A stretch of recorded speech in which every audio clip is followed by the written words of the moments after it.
Sabe o que eu tenho aprendido? Que os lugares que a gente frequenta revela aquilo que a gente busca. Então você quer cuidar do seu corpo, você vai na academia. Você quer comprar uma roupa, você vai no shopping.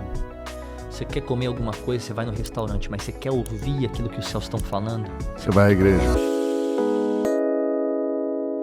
A comunidade da fé, a igreja que você é pastor. Você é pastor auxiliar lá com seu pai, pastor Mico, pastor sênior aí. Mas eu quero perguntar uma coisa. A comunidade da fé é uma igreja cultural? Se ela é uma igreja cultural, ela é intencionalmente cultural? Se ela é intencionalmente cultural, todas as pessoas que estão ali fazem parte dessa cultura ou existe alguma resistência a essa cultura? Fala comigo aí sobre isso. Cara, a Comunidade da Fé é uma igreja cultural. A gente, 13 anos de história, meu pai fundou ela, meu pai foi consagrado em 1992 na Assembleia de Deus. Depois de muito tempo foi para Nazareno, pastoreou como pastor auxiliar. Quando se desligou, ficou no ministério itinerante, recebeu uma palavra de Deus, a mesma aquela de Abraão. Conte as estrelas, assim será tua descendência. E aí nasceu, a partir de um novo tempo e uma nova história. A gente tem a camiseta até hoje. Quem tá lá na Comunidade da Fé sabe disso. A palavra que Deus deu foi essa e a gente nasceu. Eu falo que a Comunidade da Fé é uma igreja cultural porque é o seguinte, em 13 anos ela nunca foi sempre a mesma coisa. Hoje, de fato, ela não muda mais. Ela se move. Mas no começo ela não tinha tudo isso que ela tem hoje bem definido. Só que por que ela era cultural? Porque meu pai, ele já sabia de algo que aí pra mim isso define cultura. Talvez ele não sabia o que ele queria, mas ele tinha certeza do que ele não queria. Mais do que saber o que a gente quer, a gente tem certeza do que a gente não quer. E igrejas culturais, eu tô aberto pro novo. Não sei se é isso, mas ela tem certeza do que ela não quer. Não, isso afasta, isso machuca. Então a gente veio de uma cultura qual a gente não sabia como ia chegar, mas a gente sabia o que a gente não ia usar e não ia fazer e não ia querer. Então eu falo que cultura, ela é formada por duas coisas, né? Primeiro, nossa identidade, quem nós somos. Quem entender isso é o que a gente falou agora. Reflete lá de cima, aqui para baixo. Então, nós somos filhos de Deus, fazemos o que o Pai faz. Então, toda a cultura é estabelecida lá. Generosidade, servir, honrar, unidade, excelência e tantas outras coisas que a gente pode falar aqui que define a cultura. Mas a segunda parte, e essa é a mais difícil, que para mim diferencia igrejas culturais de igreja sistemática, que é aquela igreja de hierarquia, enfim, e tudo mais. Uma igreja de sistema. É o segundo ponto que define cultura, que é a respeito daquilo que você permite. Porque tudo que você permite, você promove. E tudo que você promove se torna uma cultura. Então, quando nós temos pastores passivos demais, líderes passivos demais... Seja, tudo que você tolera vai ter. Se um líder passou por cima de outro, se alguém desconstruiu a própria mensagem a qual o pastor ministrou. Então, eu conheço pastores que pregam uma mensagem reconciliadora no púlpito, mas que lá na recepção tem gente que já está afastando pessoas. Então a igreja em si só não conecta, porque o pastor tem uma mensagem de graça, mas a pessoa que está lá na frente na recepção é uma pessoa que está machucando, que está ferindo. Então acho que essas duas questões, entender quem nós somos e aquilo que a gente permite, a gente promove também, define o ser igreja cultural ou não ser. Então vocês são uma igreja cultural? Intencional. Pela sua resposta já deu para ver que é intencionalmente cultural. Sim. E tem resistência a essa cultura? Naturalmente que tem pessoas que não vão se adaptar a isso. Geralmente é quem chega já, Felipe? Não, normalmente é quem já estava. Tá brincando? Sim, normalmente é quem já estava, que veio de uma leve mudança, de uma transição. Às vezes tem o caso, né, de quem chegou, eu vim de algo diferente. Mas é mais fácil de lidar com esse que é sincero, né? Olha, eu cheguei, Muito mais. tenho dificuldade, tudo é mais claro, mais Uma reto. das coisas que a gente definiu como visão é que nós já estamos convencidos daquilo que Deus nos chamou para fazer. Ok. Então não tente nos convencer daquilo que Deus nos chamou. Não estão abertos à negociação com o propósito de Deus para vocês. Na maioria das vezes isso desafia nós mesmos, por que não vai desafiar o povo? Ué, eu me sinto pequeno demais para a visão a qual Deus deu para a comunidade da fé. Se eu me estico, irmão, se estica também um pouquinho. É simples. Agora, qual que é a questão? Se a gente não entende isso, cara, a gente começa a se moldar a isso. E aí a gente começa a se tornar uma igreja da demanda. O que é a igreja da demanda? Quer satisfazer o povo. Quer satisfazer o público. Pão para todo mundo. Ok? Vamos dando pão para todo mundo. Aí tem gente Só que um quer o pão com manteiga, o outro quer o pão com... Isso, pronto, você falou tudo. Ah, pastor, mas eu sou intolerante à lactose, você trouxe requeijão. E aí vai. Pronto. Aí eu ponho uma geleinha para ele. Tem gente que vira para mim e fala assim, pastor, sabe o que é? Que eu vim da minha igreja lá, minha igreja tocava umas canções tão diferentes, por que vocês não tocam esse louvor aqui? E eu faço uma simples pergunta às vezes para essa pessoa. Irmão, se você gostava tanto dessa música, desse louvor da sua igreja, por que você está aqui hoje? Porque não dá para trazer um pedaço da sua igreja para cá. Se você abriu mão de algo para viver algo novo, o novo é novo em todos os aspectos. Não tem como você, a palavra fala, né? Não tem como colocar vinho novo em odre velho. Velho. Você vai estragar, vai Qual fermentar. é a reação dessas pessoas normalmente, Felipe? Algumas ficam e se moldam, porque aquilo que você... É duas opções. Aquilo que você não muda, você se molda. É simples. Ou você muda, Ou se você molda. A opção é essa. E algumas acabam saindo naturalmente. A questão Isso é para que... vocês não é nenhum problema. Nenhum problema, por quê? Porque isso vai gerar, no meio da caminhada, em algum momento, isso vai gerar uma falta de expectativa e a gente vai se frustrar. No qual eu esperei algo do Eduardo Reis, a qual ele não me supriu, e aí eu começo a generalizar, e aí por isso que a gente vê tantas pessoas feridas, com denominações, igrejas, pastores e líderes, que eu sei que muita gente errou, mas a questão é quando a gente coloca mais expectativa no homem do que em Deus. Aí as pessoas se enchem de expectativa, o papo não é reto. Feriu, saiu, eu queria um cargo, eu esperava uma posição, queria um reconhecimento, por exemplo. Uma vez um irmão me procurou, um voluntário. Felipe, eu tô saindo da comunidade da fé depois de 3 anos. Falei, cara, você tá aí servindo, te vejo feliz, o que tá acontecendo? Pois é, tem tanto tempo de casa e ninguém me reconheceu aqui. Eu falei, mas você entendeu de forma errada, a igreja não é lugar que reconhece ninguém. Aqui nós honramos pessoas. O único lugar que reconhece pessoas se chama IML, Instituto Médico Legal. E eu tenho certeza que para lá você não quer ir. Porque sabe quando o problema começa, Eduardo? Quando a gente começa a se doer demais e se doar de menos. O problema na igreja começa quando é muita gente se doendo e pouca gente se doando. Então eu falo que assim, lá na comunidade da fé é menos mimimi e mais reteté.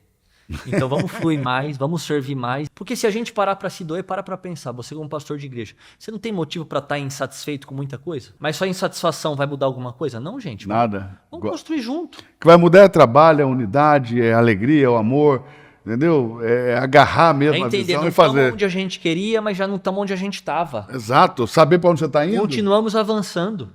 E vendo o avanço, você está dando passos em direção àquilo que Deus tem. Mas eu acho que assim, até para fechar esse ponto, né? E para não ser redundante, eu acho que é uma questão da igreja cultural, ela ser intencional, mas acima de tudo ela ser sincera. Porque o problema é quando a gente começa a se comparar. Tem coisas que Deus vai fazer na reina que não vai fazer na comunidade da fé. E tem coisas que Deus vai fazer na comunidade da fé que não vai fazer na reina. Não vai fazer na reina, exato. E tá tudo certo com isso, irmão. Tem coisas que eu consigo aplicar, qual tem dado certo para você, que vai dar certo para mim, e assim por diante. Mas quando a gente começa a ser sincero no ponto de eu não sou uma igreja da demanda, por exemplo. Poxa, vocês têm célula? Eu gostaria, mas eu não tenho hoje capacidade, não tenho pessoas, não tenho um pastor a qual consiga fazer tudo isso funcionar. Então não tenho. Ah, poxa, mas o fulano tem. Amém, glória a Deus, eu não tenho, não posso, não tenho, não consigo. Ah, mas aqui vocês fazem... Não, eu não faço. Felipe, quando nós nascemos aqui, eu estava definido a ter células. Sim. Ok? Mas o Senhor foi trabalhando de uma maneira a igreja, que a igreja aconteceu sem as células. Eu entendi que o Espírito de Deus me resistiu na implantação das células. Sim. E eu decidi baixar minha cabeça e obedecê-lo. Você quer ver algo que você falou que é poderoso? Você falou, o Espírito de Deus me resistiu. Correto? Exato. Qual que é o problema nossos líderes e pastores? Quando a gente não entende o que flui e o que funciona. Porque tem coisa que você vai fazer que não vai fluir, ou seja, não veio de Deus. Tem coisa que você faz que é leve. Eduardo, faz o DNA do reino, por exemplo. Irmão, para quem olha aquilo ali e fala, cara, da onde que veio tanto conhecimento, tanta revelação e tanta... Mas isso flui em você, porque Deus te deu isso. Estava em Deus e foi entregue a você. Mas quando você passa a fazer outra coisa, por exemplo, a célula, Deus resistiu, mas você quer fazer. Aí vai depender da tua força, da tua energia, do teu recurso, da tua capacidade. Então qual que é o problema? Tem muito pastor e líder que está cansado. Por que está cansado? Porque está fazendo na força do braço. Deus não mandou, foi o povo que mandou e você fez. Por isso que você está cansado. Porque o fluir é assim, ó, a responsabilidade é grande, mas não tem um peso. Eu falo que ministerialmente é assim, ó, é como se você me desse um cheque assinado de R$1 milhão. A qualquer momento eu posso depositar ele. Como se você me desse esse cheque e falasse assim, Felipe, guarda esse cheque para mim. Eu colocar esse cheque no meu bolso, ele não causa um peso. Ah, tá pesado demais para segurar esse cheque. Não. Mas a responsabilidade é gigantesca. Então, o chamado ministerial não é um peso, mas é uma responsabilidade grande. Então, se você não entender o que Deus te chamou para fazer, você vai acabar funcionando quando você deveria estar fluindo. E funcionar é pesado demais, irmão. Porque funcionar vai tomar tua saúde, teu recurso, teu sono, a tua família, o teu humor. Mas o fluir, cara, é natural. E eu gosto de uma fala que meu pai sempre fala isso, né, cara? É uma frase que ele fala, né, que a conta que Deus faz, ele também paga. Só quando você tá fluindo, você vai viver isso. Seja o fluir de Deus, né? Para as coisas acontecerem. É natural, é orgânico demais. Nós estamos vivendo isso aqui na rede de forma Poderoso. Ninguém poderosa. explica, né? Ninguém explica. Como é que foi isso? É milagroso. Você acorda pela manhã, né, no meio de uma construção, sem saber como é que você vai pagar aquelas coisas. Quando é à tarde, tá tudo pago. E no dia seguinte já tem outra coisa para fazer. Tudo de novo. A conta que Deus faz, Deus paga. Muito incrível, muito incrível. Cara, outra coisa. Você sabia que nós vivemos, ainda falando disso, né? Desse fluir e dessa obediência. Tem um texto na Bíblia que diz, acredito que foi um episódio numa das viagens de Paulo, que o Espírito Santo os impediu de ir a algum lugar. Ou seja, a gente entende que a gente só vai a algum lugar porque o Espírito Santo nos direciona para ir. Sim. E está tudo bem. Mas a gente não quer entender que o Espírito Santo pode nos impedir de ir. Sim. E ele também nos impede também. Ele não só nos impulsiona, não só nos faz fluir, Sim. mas como também ele impede aquilo que ele não quer. Sim. Por isso eu disse impedido pelo Espírito Santo, eu fui resistido pelo Espírito Santo, porque eu tive a certeza que foi Deus que não quis permitir que eu implantasse as células. Sim. Naquele momento, pelo menos. Ok? E então, E tá tudo certo. Tá tudo certo e eu estou deixando a coisa acontecer. Isso aí. Uma outra coisa é que nós iniciamos um culto de jovens no sábado. Por quê? Porque todo mundo faz o culto de jovens no sábado. Vamos fazer. Vamos fazer. Uma demanda. E aí nós começamos a funcionar nisso e começamos a nos questionar. Nós somos uma igreja jovem. Por que não fazemos um culto para jovens no sábado? Sim. E aí eu comecei a perguntar para os jovens, vocês entendem o que a gente fala no domingo? Claro. É claro para vocês, é claro. Vocês gostam disso, tá? Gostamos. Então não precisamos desse Então não culto. faz sentido, Pronto. Pode ter alguma outra coisa, e hoje nós uma temos, outra linguagem. E hoje nós temos uma das nossas reuniões, domingo à noite, que vem muito mais jovens do que as outras reuniões. Legal. Ok? Mas nós não temos uma reunião no sábado para o jovem. O jovem se reúne no domingo com a igreja. Ok. E está tudo bem. Ele compreende e às vezes eu tenho uma linguagem mais pastoral pela manhã. Sim. E uma linguagem público, né? mais jovem. Sim, sim. Mas talvez à noite. Mas a mensagem é a mesma. Ok. Sim. Linguagens distintas, mesma mensagem. Não comprometeu, né? Mudou a linguagem. É uma linguagem para o pai e uma outra linguagem para o filho. Perfeito. Como não dá para eu poder falar na mesma linguagem que eu falo na igreja lá nos kids. Isso aí. Nós estamos ensinando para os kids o mesmo evangelho, mas não é a linguagem que eles compreendem. Diferente. Temos lá a salinha de 2 anos a 5 anos é uma coisa, de 5 anos a 6 é outra coisa, de 8 a 12 é outra, entendeu? Porque linguagem é diferente para a mesma mensagem. A mudança da linguagem não compromete a mensagem. E é isso que eu acredito que muitos líderes não entendem. Eles acreditam que mudar a linguagem vai comprometer a mensagem. Sim. Não. Sim. E às vezes as pessoas com a linguagem tradicional comprometem a mensagem. Sim. Felipe, um pouquinho mais aqui, eu gostaria de saber um pouco mais essa igreja cultural, tá? Sim. Para você, nessa igreja cultural, nós temos também a cultura do voluntariado. Sim. É uma cultura tão linda que eu jamais pensei, passou pela minha cabeça que alguém pudesse resistir a algo tão bonito. Mas eu encaminhei até para você um vídeo esses dias, né? De uma pessoa falando contra a cultura do voluntariado. Como que você vê isso? E o que é a cultura do voluntariado dentro da igreja cultural para você? Eu costumo dizer aqui que os nossos voluntários são a vida pulsante da igreja, o coração da igreja. Sim. Porque é aquilo que bombeia todo o sangue, né? Sim.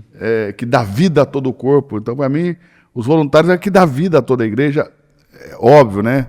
Não tirando a parte de Cristo, que isso aí é a presença de Jesus, claro. A vida de Jesus, mas essa vida, ela é bombeada, é como se a vida de Jesus fosse o sangue e os voluntários o coração que vai bombeando essa vida e lançando essa vida para todo o corpo, entende? Isso aí. Então, eu sempre digo, né, os nossos voluntários é a vida pulsante da igreja. Sim.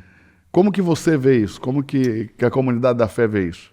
Eu gosto de uma frase, eu falo sempre ela, né? Eu falo assim que uma igreja que tem tudo, mas não tem voluntário, então ela não tem nada. Porque a força de uma igreja, ela tá no voluntariado dela. E quando a gente entende isso, qual que é o problema? A gente vem falando desde o começo do podcast aqui o seguinte, né? Mude a linguagem, mas não comprometa a mensagem. A palavra voluntário, ela acaba ferindo muita gente que tem o quê? Problema de vaidade mal resolvida. Então, por exemplo, assim, cara, Jesus nunca teve problema da maneira como ele foi chamado. Alguns chamavam de mestre, outros chamavam de filho de Deus, outros chamavam de endemoniado. Chamem como quiser, porque quem tem identidade bem resolvida, bom, eu já sei quem eu sou para Deus e quem eu sou em Deus, então quem me chamar pode me chamar do que quiser, não vai me ferir. Só que tem muita gente que não gosta do fator voluntário, por quê? Porque parece que desmerece. Ah, eu era obreiro, eu era diácono, eu era apóstolo, eu era não sei o quê, enfim. E isso desconstrói. O que eu descobri no meio da caminhada? Que quem serve por um título, na maioria das vezes, nunca quis servir, sempre quis ser servido. Uma das coisas que eu vi Ele tava só tentando conquistar aquilo. ele só queria uma posição, entendeu? E, por exemplo, assim, ó, até brincando, né? Porque que no começo do podcast, né, eu falei que eu não queria ser nada do que eu sou hoje, né? Tinha um versículo que eu brincava com meu pai, falava assim, pai, eu lembro que quando eu tava na igreja, eu ficava lá no Pembolim, né? Durante o culto. E aí vinha o diácono e falava pra mim, você é filho de pastor, você tem que dar exemplo, vai pro culto e não sei o que lá, tal. Aí hoje eu brinco, por onde eu passo, que eu falo aquele versículo, né? Resistir ao diácono e ele fugirá de vós. Eu resisti ao diácono por onde eu passei. Mas a questão do título fere muita gente. E Jesus, na parábola do bom samaritano, deixou isso bem evidente. A conversa era entre Jesus e o mestre da lei. A conversa era sobre ir para o céu. O mestre da lei vira para Jesus e fala, Jesus, o que eu preciso fazer para ir para o céu? Jesus vira para o mestre da lei e fala, o que está escrito na lei e como é que você entende o que está escrito? Olha como Jesus é intencional. A cara tá aí, né? Como Porque você entende? o que está escrito não significa que você entendeu o que está escrito. Ok? Aí ele responde Jesus, bom, ama a Deus de todo o teu coração, de toda a tua alma, de todo entendimento e ame o teu próximo como a ti mesmo. Entendeu bem. Jesus olha para aquele mestre da lei e fala, bom, então faz isso, você vai para o céu. Aí aquele mestre da lei, provando que era um doutor do saber, mas analfabeto do praticar, porque sabia de tudo, mas praticava de nada, que tá cheio de gente que é assim, né? Sabe de tudo e pratica nada. E o evangelho não é sobre o quanto você sabe, mas é sobre o quanto você praticou daquilo que você sabe. Yes. Então olha só. E construir igreja é a mesma coisa, né? Não importa quanta teoria você tem, Não adianta. importa o que você fez. O que você aplicou. Foi Isso lá, aí. aplicou e fez e pronto. Por isso que eu já aprendo que a palavra mestre, ali estava mestre da lei, né? Mas a palavra mestre, até pra gente entender, né? Conotar isso de uma forma diferente. Para mim, mestre não é aquele que sabe de tudo, mas mestre é aquele que compartilha tudo que sabe. O homem vira para Jesus e fala, tá, mas quem é o meu próximo? Aí Jesus ilustra para ele. Um homem estava descendo pelo caminho, caiu na mão dos assaltantes, machucaram ele, e acontece que um sacerdote passou por ele e mudou de calçada. O levita passou por ele e mudou de calçada, mas um samaritano estendeu a mão, atou-lhe as feridas, passou vinho, azeite, colocou sobre o seu animal, levou até a hospedaria, pagou tudo que ele precisava e ainda falou para o dono da hospedaria, ó, cuida dele, se precisar algo a mais eu volto e pago na volta. A conversa era sobre isso, ok? Uhum. Então, para mim, o que é o voluntário? Voluntário samaritano. Por quê? Porque o sacerdote e o levita era representante de Deus, em um cargo, mas não em atitude. Não. Por quê? Porque o problema começa É o que sabe e não pratica. Porque o problema começa quando a gente não entende que servir nunca foi sobre um lugar. Servir sempre foi sobre uma pessoa. A pergunta nunca foi onde eu posso servir, a pergunta sempre foi quem eu posso servir. Entende? Então o sacerdote e o levita não entendeu que o que estava no caminho ali era o que ele tinha que servir, era o que ele tinha que amar, era o que ele tinha que... Ame o teu próximo como a ti mesmo. Ué, se você foi assaltado, se você está machucado, o que você esperava que fizesse por você? Faça a mesma coisa. Então, a cultura do voluntariado ela é poderosa porque, para mim, é isso. Não é pecado a gente desejar ser grande, ser relevante. Os próprios discípulos estavam na mesa, entre eles conversando. Discutindo. Quem de nós vai ser o maior? Ok. E aí Jesus chega no meio da conversa e fala, psst, deixa eu ensinar vocês aqui algo. Quem de vocês quiser ser o maior, se torne o menor e sirva uns aos outros. Yes. Então, o caminho da nobreza e da relevância e da grandeza é servir. Vamos falar do estágio de Davi, por exemplo. Por que Davi foi rei? Porque estava no pasto, fazendo o que ninguém queria fazer. Escondido, onde ninguém queria estar. A nobreza de servir é isso também, ó. Que é a questão de que quem está servindo, acho que aqui ninguém está me vendo. Na realidade, o servir é um preparo para te colocar em uma posição que você vai ser preparado para governar quando você estiver nela. Por exemplo, você foi um ativador no meu ministério. Em qual aspecto? Você sabia de um potencial que existia dentro de mim e você nunca me viu pregar com o microfone na mão. Nunca. Mas você sabia daquilo que eu carregava e daquilo que eu conhecia. Então um dia você me liga e fala, Felipe, você pode vir fazer um treinamento de voluntários para mim? Eu penso dentro de mim, o que eu vou falar, o que eu vou fazer? Bom, não, eu quero que você faça o que você já faz na sua igreja. Isso aí. O que me preparou não foi um treinamento, uma sala de aula, o que me preparou foi o servir. Enquanto eu estava servindo, Deus estava me treinando para me levar a alguns lugares que já estavam prontos para mim, mas eu precisava ser preparado para ele. E engraçado, né, Felipe? Porque não é por causa do holofote que você foi chamado, né? Mas exatamente por causa do bastidor. O bastidor. Quer dizer, às vezes as pessoas têm tanta performance Isso aí. debaixo dos holofotes, né? Mas tão pouca execução nos bastidores. Sim, sim. E aí, por isso que, por exemplo, assim, a cultura do voluntariado, para mim, é o fator determinante de uma igreja. Por quê? Porque, por exemplo, hoje pode chegar... Cara, chegou o fulano de tal na nossa igreja, ele era músico de tal lugar, ou ele era pastor de tal lugar, ou ele tem conhecimento nisso, cargo, título, ok. Entra no voluntariado, escolhe um time aí, vamos servir. Por quê? Porque todo líder é um servo primeiro. Quem é muito grande para servir é muito pequeno para liderar. Se a pessoa estiver preparada para servir aonde ninguém está vendo, tá tudo tranquilo. Por quê? Porque ela tem vaidade tratada, ego bem resolvido. E aí gente que é assim é gente que Deus quer usar. O menino que foi chamado por Tiago nos 5 pães e 2 peixes, olha como esse menino foi o fator determinante num milagre. E por que que ele foi o fator determinante? Porque aquele menino, ele tinha ego bem resolvido. A Bíblia cita 5.000 homens, mas o escritor não contabilizava mulheres nem crianças. O milagre veio da mão de alguém que a gente nem conhece o nome. Sabe qual é a mentalidade do voluntário? É a mesma do menino. Eu não me importo de ser reconhecido, nem de ser lembrado, desde que através de mim o nome de Jesus jamais seja esquecido. Não é sobre eu ser lembrado, é sobre Jesus nunca ser esquecido. Pronto, cara, por quê?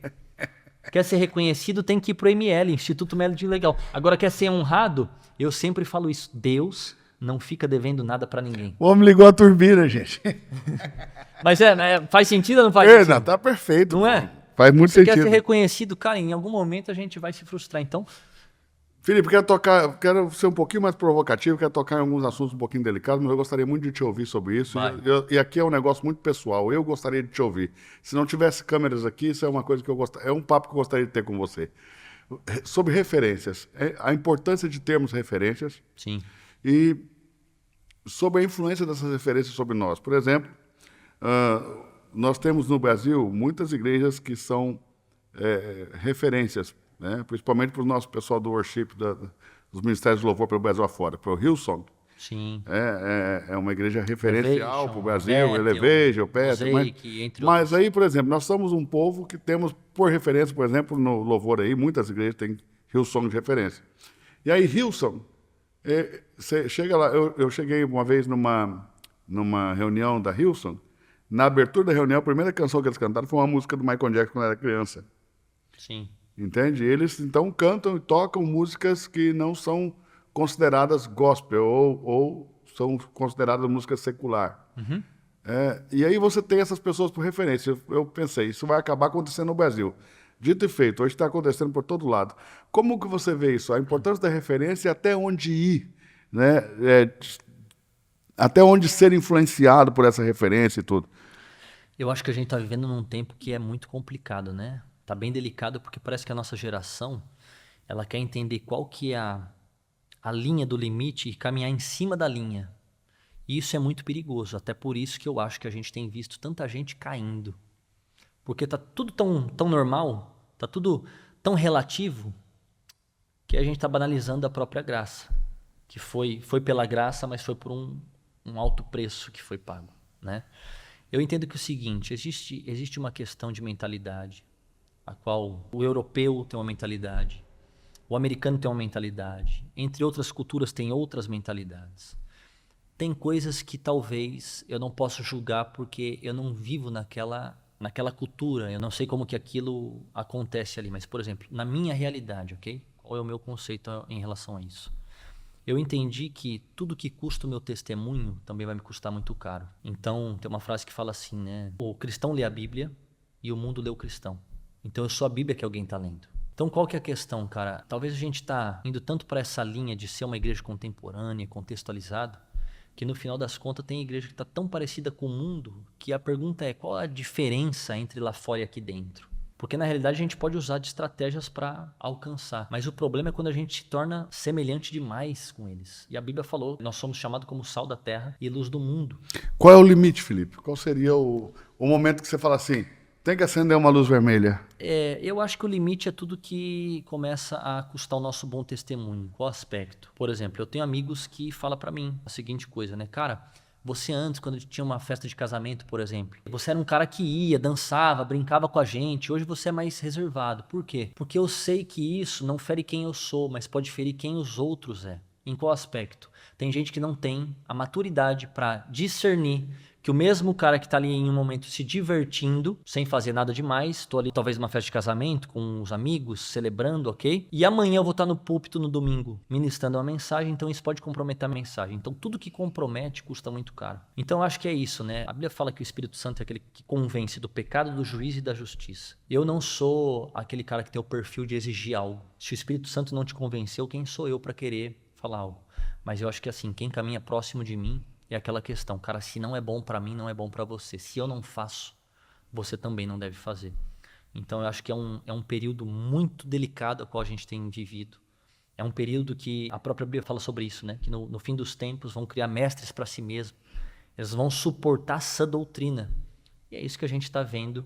Vários mestres que criaram doutrinas para si mesmos, relativizando coisas que nunca foram relativas. Como se a Bíblia fosse um livro de uma página só.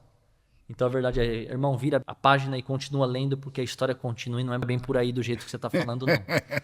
Então, eu acho que você começou falando sobre referências. Eu busquei muita referência de muito lugar bom. Por exemplo, comecei lá em 2014. Fui na conferência da Hillsong, fui no Elevation, fui na Gateway, Lakewood, entre tantas igrejas, enfim, inspirou tanto. Muita coisa eu vi e apliquei na nossa realidade como igreja, na leitura de visão que a gente tem, enfim. Eu tenho medo de quem anda sozinho. Em qual aspecto? De referência de paternidade espiritual. Medo de quem já é mais velho e não tem alguém mais novo, e medo de alguém mais novo que não tem alguém mais velho. Porque a gente já falou isso, quero reafirmar, Deus é geracional. Então quem olha para mim hoje como meu pai, minha referência hoje de vida, não de igreja, mas de vida é meu pai. E ele falou algo uma vez para mim que eu nunca mais esqueci. Por exemplo, por que dá muito certo na comunidade da fé? Ele fala assim, né, que no arado não se coloca nem 2 bois novos, nem 2 bois velhos. Por quê? Porque se você tem só 2 bois velhos, você só tem direção, mas não tem força. Se você tem 2 bois novos, você só tem força, mas não tem direção. Então, um boi velho e um boi novo. Você coloca um boi velho e um boi novo, ele faz o quê? Você tem força e você tem direção. É o que eu falo aqui na Reino sempre, né? Nos jovens está a força, nos mais velhos está o poder, a sabedoria para dirigir a coisa. Então, talvez quando eu olho para mim, eu tenho o perfil de, eu tenho garra para fazer, vamos para cima, vamos trabalhar, vamos, ok. Mas quando eu olho para meu pai fala, eu sei o caminho, eu sei como a gente vai chegar lá. Então, quando a gente une os dois, para a vida toda, não é sobre somente igreja, no espiritual não, mas conselho de vida, né, cara? A gente aprender com os mais velhos e assim por diante. Então, duas coisas importantes que a gente precisa valorizar, né? Primeiro, os mais novos, honrar os mais velhos, porque a honra libera a bênção, né? E os mais velhos também entender que Deus tem algo com essa geração mais nova. E dá espaço, né? Dá liberdade para trabalhar, caminhar de perto, exortar, ensinar, mas também aprender. Porque olha só que nobre, cara, você é um cara que tem um conhecimento, mas você me dá a oportunidade de poder sentar na mesa para poder compartilhar com você. E a pergunta é, quem sou eu comparado a tudo que você conhece, tudo que você já viveu? Eu sou muito pouco. Mas isso é o sinônimo de nobreza. E aí é onde Deus trabalha. Por quê? Porque a gente se completa. Tem uma parte minha que eu preciso de você e tem uma parte sua. E para a glória de Jesus, você me edifica muito, doido, cara. mano? Você, Eu que... sabe assim, eu tô sempre aprendendo, eu amo aprender e você é um cara que me ensina muito.